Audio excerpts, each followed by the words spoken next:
Let me tell a little bit more about NLP.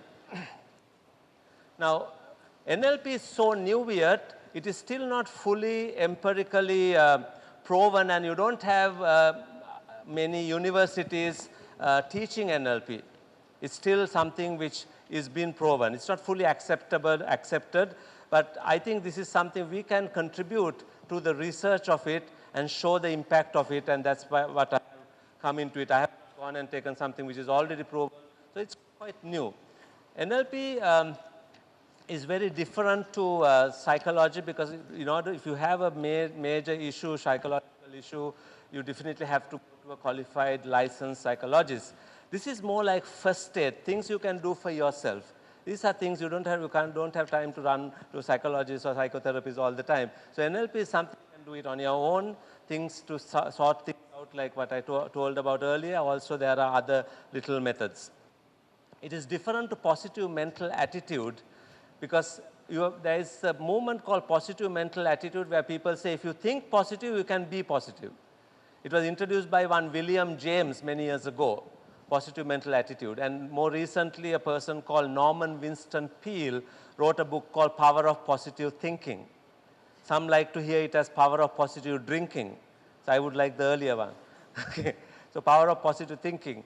Now, what Power of Positive Thinking says is that if you think positive, you can be positive, but it does not say how to do it. And NLP shows how to become positive, right?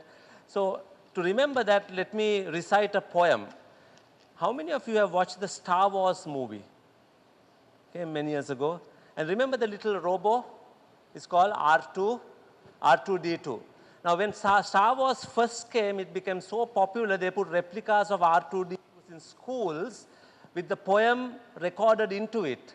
So kids would go and wind it up, and they listened to the poem and they loved it, and so did the adults. So it goes this way: R2D2, are you me too? If you think you can, you can. If you think you can, you can. You can turn that C into an A. You can even make the college play. If you think you can, you can. If you think you can, you can. You can profit from inflation. You can even redirect this nation. If you think you can, you can. If you think you can, you can. You can compete with McEnroe or Austin. You can even win the marathon in Boston. If you think you can, you can. If you think you can, you can. But if you think you can't, you can't. If you think you'll lose, you're lost. If you think you dare not, you don't. Because out in the world, success begins in a person's will. It's all in a state of mind. You got to think high to rise before we'll ever win the prize. If you think you can, you can. If you think you can, you can. It doesn't matter if you have won before. It doesn't matter the halftime score. It's not done till the final gun. So you can be a winner even if you're just a beginner. If you think you can, you can. If you think you can, you can. You know, it's not your birthright or your pocketbook that determines your worth. It is not your color of the skin which determines your worth. Sooner or later, the person who thinks he can is the person who thinks he can. If you think you can, you can. If you think you can, you can. And that comes from the Star Wars, R2D2. So the next time someone says, I don't think I can do it, just remind them of R2D2 and it'll come on. Now, that is positive mental attitude, which says if you think you can, but NLP says not only think, you must do something about it. So let me therefore show you some tools of NLP. In page 3, we have foundation tools. I'm going to teach you 3 NLP tools which are so simple but powerful. And most people say that, that alone gave me value for money of being here this afternoon. So let's see what this is. The first tool is known as physiology. And physiology is simply this. Now, would you tell me what comes first, feelings or actions? What comes first? Let's say, you feel feelings come first. So you feel angry, you act angry. You feel happy, you start smiling and laughing. If you feel sad, you start crying or frowning. See, in all these examples, feelings came first, action came second. Yes or no? Right. But NLP research found out that the most successful people did it the other way around. They realized that neurophysiology is such that your brains and body is connected. So therefore, if you act the way you feel, you can also act the way you want to feel. So if you want to be happy, you start acting happy. If you want to be successful, you start acting like a winner. And let me just give you a little demonstration for you to do something so that you know that this is not something very theoretical. So may I request you to just change your physiology, and let me explain how to change it. So if you first may come forward in your chair, so be there but just move your body forward. Move your body forward, put one hand on the other hand, and put your head on the hand which is jutting up, and close your eyes.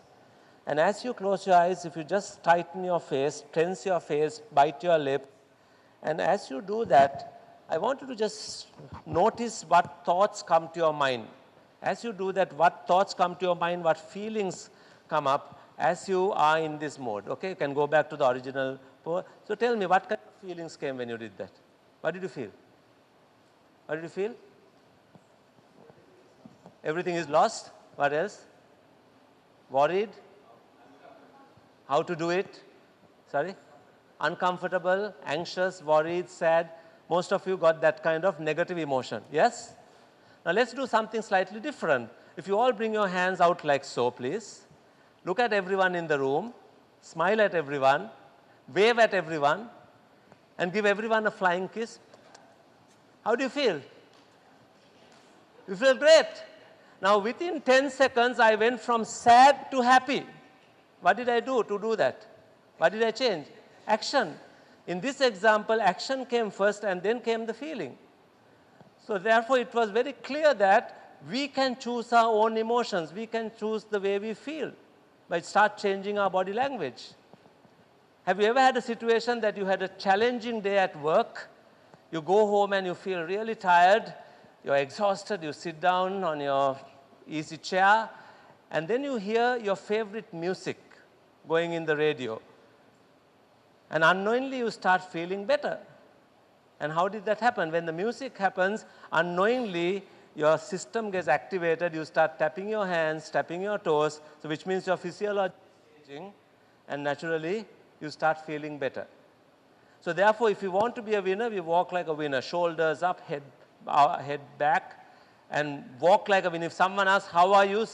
Don't say not bad. Have you heard people saying, how are you? Not bad. Next time if someone says not bad, just say, I didn't ask you what you were not. How are you? How are you? I'm great. Fantastic. And if you start saying these words, I'm great, I'm fantastic, I feel super, and your brain will activate, your neurons will activate, and you'll start feeling good. How do little children cry? They look down and cry, right? They go, Have you seen any child crying like this? You can't cry like that because this physiology doesn't support crying. So next time you see a little child crying, without saying don't cry, they'll cry even more. Just go near and say, why are you crying, darling? And slowly hold the chin up and bring the head up. Why are you crying? And as they come like that, they start smiling because you can't cry like that. Okay? So you need to just change the physiology without telling all this stuff. And sometimes don't we do this naturally, like let's say one of your friends are seated like this and you know immediately that something's wrong. And you would say, why, what's up? Come, let's talk about it. You try to get them off the chair, and as they start walking with you and talking about it, they start feeling better. And why is that? Their physiology changed. Right? Sorry? Yeah, you become a strength, you get them walking, and they start feeling better. The main thing is because if you know instinctively that if they continue to sit like this, they will feel bad. Now, sometimes you have patients going to, psychotherapists. And so waits for the therapist to be, the patient is seated in front, the therapist at the back of the chair. So wait, and then the therapist says, okay, start. And immediately he starts crying. No, I haven't started yet. Then he stops crying. They just choose their physiology. Okay, now start. Then start crying again. But how does that happen? So the point we are saying here is, these emotions are feelings. And again, I'm sure you can pick something up, the way your patients sit down, and I know you do this, some of it naturally, the way they sit, you can take them to a more comfortable place. They automatically start feeling better. Don't sleep in the same bed, go to another bed. And little things like that start making people feel better. So that's the first one, which is physiology. Yeah. No, feels better, I know. But what I'm saying is if it continues, it, sometimes they just do it because they feel that that's the thing to do, but which is not really needed. That's the point I'm saying. I'm not saying not like to be told or anything. You're right, you don't do it. But you need to also support them to go from that negative energy into the positive energy. And part of the process is, yes, allowing them to grieve and go through it, and then you come out of it. You're right, yeah. Okay, the second tool is called pink elephant. And pink elephant is this. I'm telling you right now as an instruction, think of anything in this world, but please don't think of a pink elephant. Think of anything, but my request for you is please don't think of a pink elephant, but think of anything else. I only request you not to think of a pink elephant, but anything else is fine. What do you think about? You thought about a pink elephant, okay? But I said not to think of a pink elephant. And this basically is that our brain does not understand the word don't. If we say don't, they exactly do the same thing, right? So if I tell you, if I don't want you to think of a pink elephant, I should have told you, okay, think of a blue elephant. Okay, then you won't think of the pink elephant, okay? So therefore, when you give instructions to ourselves and others, avoid the word don't. If I say don't come late, you will come late, you will forget something and you will be late, okay? Don't get angry, and they get more angry. Don't make a mistake, and that's exactly the day go and make a mistake. Don't forget to take the medicine, and they'll go and forget to take the medicine. So how should you say it instead of saying don't? Come on time, remember to take the medicine, be calm, be happy. So using the words without don't, because immediately you say don't, that's exactly what gets registered, and they keep doing that. If you tell a little child, don't pull that chair, they'll go and pull that chair. And I'm sure all of you have experienced that. Imagine you take a box of chocolates home and keep it on the table and tell the little child, don't eat those chocolates. Come back after an hour, it will be gone.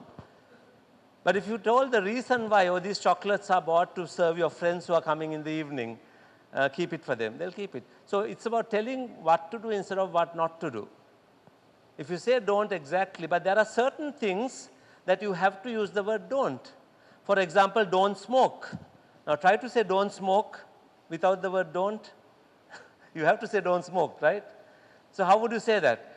So if you have to tell someone a direct instruction like don't smoke, you will say don't smoke because if you smoke, you will get cancer, you will die, whatever it is. So give the reason why at the end of it, just stopping the don't and keeping it there, because people need to understand. So number one rule is try as much as possible to give those instructions without the word don't. But if you have to say the word don't, give the reason why. Going back to according to Christianity and Islamic religion, the beginnings of the world, all of us have heard the story about Adam and Eve who were created. They were put in the Garden of Eden, and they were said, eat from any of these trees, but don't eat from this apple tree. I keep wondering, why were they even showed that apple tree?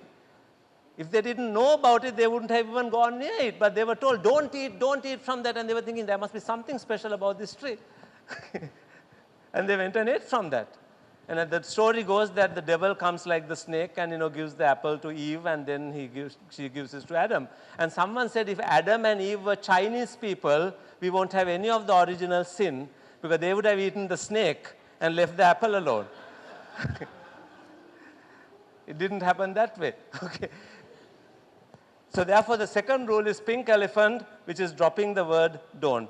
And the third tool is called question. Yeah, please. Sorry? No, it's basically we pick something which is memorable. So you say something, you can say anything. Okay, you can say a green caterpillar or whatever, just pick something up, but that's fine. Next is questions are the answers. Questions are the answers is, our brain is such, our quality of answers we get is dependent on the quality of questions. So NLP found out that the most successful people always ask themselves positive questions, empowering questions, and therefore their answers were much better. So if you ask yourself, why am I so unsuccessful? You might say, that's because I was born in a third world country, because our education was not good, because the roads were not developed, because we didn't have telephone facilities then, the politicians were corrupt. You'll have all kinds of things you will tell yourself why we are not successful. Now, is that going to help us? No. What would be a better question to ask? How can I be more successful? Right? So it's about selecting the right question. Now, if I ask, how can I be more successful? The brain will say, okay, look after your health, make sure that you are in good, fitness all the time, in good health, read something new every day, build better relationship, go and get yourself qualified in something. So you have all kinds of different things you would do to be successful. When you ask, how can I be more successful? But if you ask, why am I not successful? You'll have a completely different set of answers.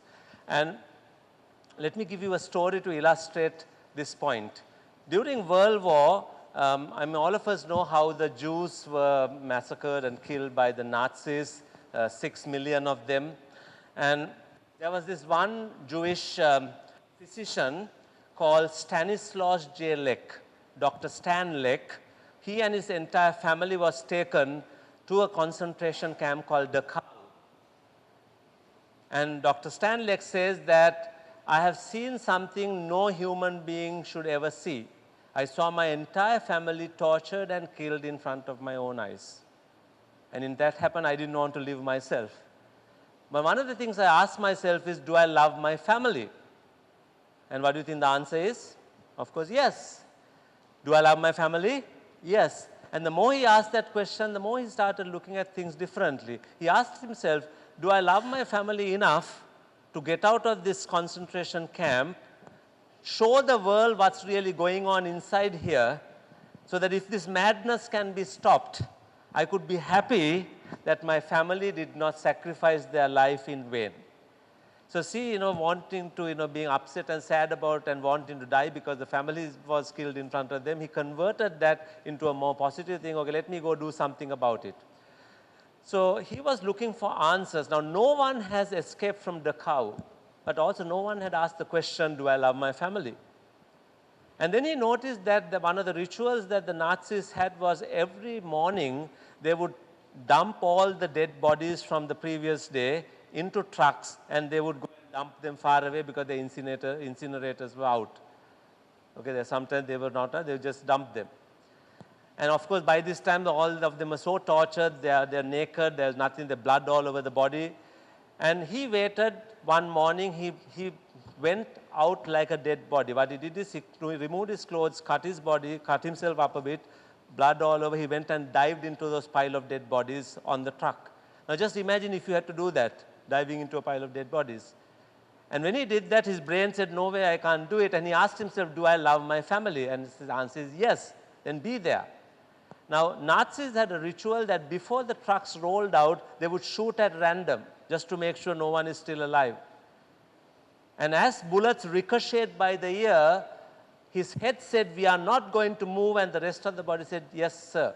And he was still as a rock. The shooting stopped, the trucks rolled out, and he was dumped far, far away. He got up and started running 45 miles to freedom. And as he was running, he fell down. And he asked himself, do I love my family? And the answer was yes. And with the years, it opened a new reservoir of energy, which made him get up and run 45 miles, went to freedom, told people what was happening, and then that's how this started stopping. So the whole story is to show that however bad the situation is, if we ask ourselves the right questions, and if the answers are yes, if it's something which is for the greater good of humanity or to our families or anyone, therefore we will always have that. Again, that's what we talk about, power within us. So one way of getting those power within us is asking those right questions, getting those yes answers, because yes is positive energy, yes is fuel for our growth, whereas no is negative energy, no is something we need to avoid.